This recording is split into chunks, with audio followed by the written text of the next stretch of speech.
to set the scope at this time. You can go set it later if you're like, oh, I forgot to create my filter, but I want to get this project set up. Okay.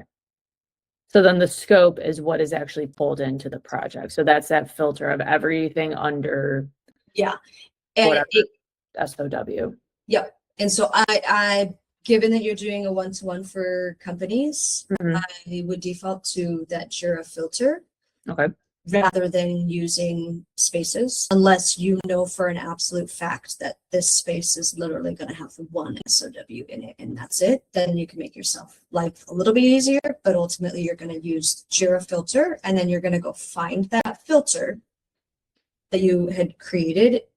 This is when you're setting that scope that you had created to say, this is all of the work that I need to be in this financial plan. So is there a limit to how many filters? Because then that becomes a lot of filters at that point, right? I think the limit's like 100,000. Okay.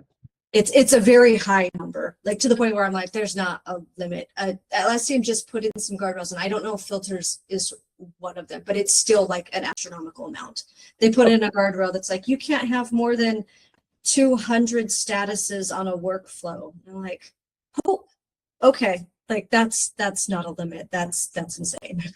Okay. So then putting in the filter, you'd want to put in filter for XSOW, let's say. So then you can pull it up into here and say like the scope is under this specific one. Right. Because that's what I did is I named my filter the same as the SOW. So it's like literally a one-to-one.